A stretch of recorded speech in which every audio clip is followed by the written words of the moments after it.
Hello YouTube, this is the Duke coming at you with another amazing old school BMX bike build video.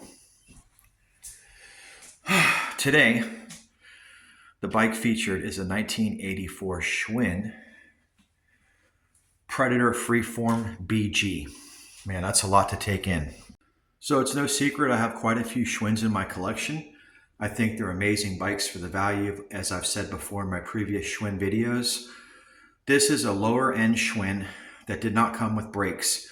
It came with a rear Bendix coaster. It's a entry-level Predator, but it's got some really cool colors. It's one of my bikes that are very affordable in the sub $500 price range. It's a quality bike, and I'm going to go over it with you, and then we'll talk about, what differentiates it from the more expensive higher end Schwinn bikes. Okay, so let's take a look.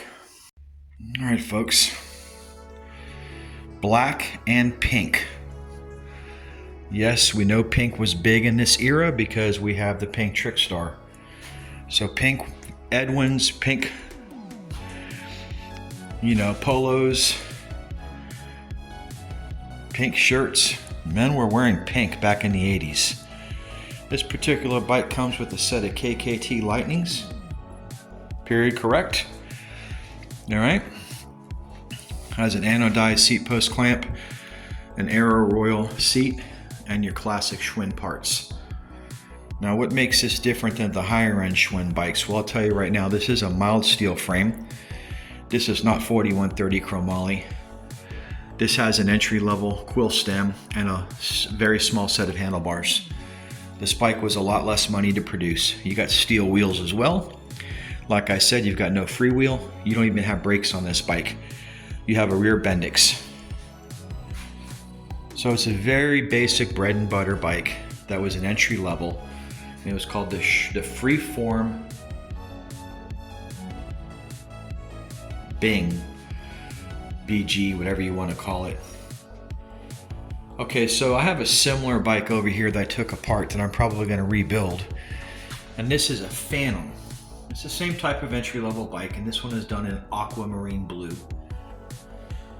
And I'm probably going to rebuild that bike as well because I've got a lot of parts laying around, so I'm going to put her back together. So if anyone has any interest in one of these Schwinns, let me know because I have one ready to go, this one, and I have the aquamarine one that I'm going to rebuild. I'm going to probably put some brakes on that bike and a decent set of alloy wheels, and I'm going to make it a little bit better than it would have been at the bike shop back in the day when I improved it. But let's take a look at the other Predators that I have in my collection. Let's talk about what differentiates this lower end Predator from the higher end Predators. All right, guys, so if you take a look, you will see that the higher end Predator Quarter Flash has a array of wheels, and it comes with front and rear Dicon brakes. This is a full 4130 chromoly frame and fork made by Giant. It comes with much higher end components. Okay, chrome frames, 7X wheels, and Dicon brakes. CW style handlebars. I have 3 of them, and they're all very high quality bikes. Okay, that's what they look like. And this is what the lower end Schwinn looks like. If you want to learn a little bit of history about Schwinn, you can watch my previous videos, like or subscribe, go to my channel. I have several Schwinn videos that I loaded up in there that gives you the history of Schwinn bicycles, what line of bikes they developed that were BMX competitive back in the 1970s. I give you a breakdown on those bikes as well. Give you a little bit of history behind the brand and where it was manufactured. Things I'm not going to really get into in this video because this was just a quick video to say hi to everyone, to let you all know the Duke is still around. I haven't put up any content in a while because I'm working on my newest bike build, which I will reveal within the next few days. But in the meantime, I wanted to show you guys that this bike has to go. It's in my collection with another one, and I'm motivated to release these bikes. So if you're interested, let me know. I'm trying to get rid of all my bikes that are under $1,000 to thin this herd up because I have too many bikes in this collection. If you want to see a rundown really quick of what I have, I'll show you guys quickly again in this video. If you're new to my channel and you haven't seen my previous inventory, stick around for the next 5 minutes and I'll show you what I have. All right, guys, starting with the first bike. We have a 1984 GT Santa Ana. Second bike is a 1982 GT Santa Ana, and the third bike is a 1983 GT Santa Ana. We have two twin tubes here. One of them is made by Supercycle. One of them is made by Norco. I also have a Torker. Okay, I've got a CW, I've got a Dyno, I got a Skyway, I got a General Hustler, I've got a Mongoose FS1, I have two 1984 Hutch Trickstars. Okay, I have a Schwinn Orange Crate, a CYC Stormer, another CYC Stormer, a Mongoose Mini Goose, a Mongoose Expert, a Mongoose Expert Pro. I have three vintage Team Mongoose bikes and a Super Goose, all 1978 to 1981. Excuse me, four.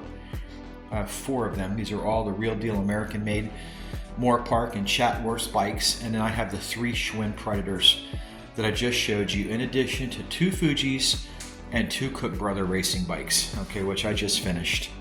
Videos on all of these bikes have already been put on my channel, and I invite you, if you're interested in any particular bike, to take a look at the video where I give an in-depth explanation, a little bit of history, and a nice discussion on the components of the bike and what it took to put it together. And I try to keep everything 100% period correct, as I say on all my videos, with no repop parts, but I will use new old stock and original parts. So that's going to conclude this quick video on the Schwinn Predator. I hope you guys like it. If there's anything else in the collection that you would like to purchase, just reach out through this channel, or you can find my bikes on eBay under Duke Mitchell BMX. Again, I like to sell all these bikes outside of eBay. The more higher end bikes I will not even sell through eBay, because I don't want to complicate matters with their fees and with their payment control system and the sales tax they charge you on top of the bike price. It just adds 20% to the entire cost of the bike, and we don't need to do that. So all of the bikes that you see advertised on eBay, just assume if you buy those outside of the eBay auction, that will immediately knock 10% off those bikes. And I will offer shipping on some of the higher end bikes with insurance if it is paid for. I know a lot of them say will not ship, but between you and I on this channel, I will ship through the channel. If you give me a legitimate physical address, the bike of course is paid in full, and you pay the shipping on bike flights plus whatever amount of insurance you want to cover the bike on. And I strongly recommend insurance, because no matter how well I pack these bikes, and I put pull noodles on the frames and packing supplies and zip ties, and I do everything correctly, things still do happen in transport with UPS. They are not very finessed with their deliveries. And there are times that I do get complaints that stickers are scratched, there's rub on the frame, sometimes the boxes are broken. Parts typically will not fall out because I put everything securely together, either in a large box or zip tied to the frame. But things do happen, especially when you're going from Florida to California. All right, guys, that's it. In the meantime, I want to invite you guys to watch a little detail I have at the end of this video.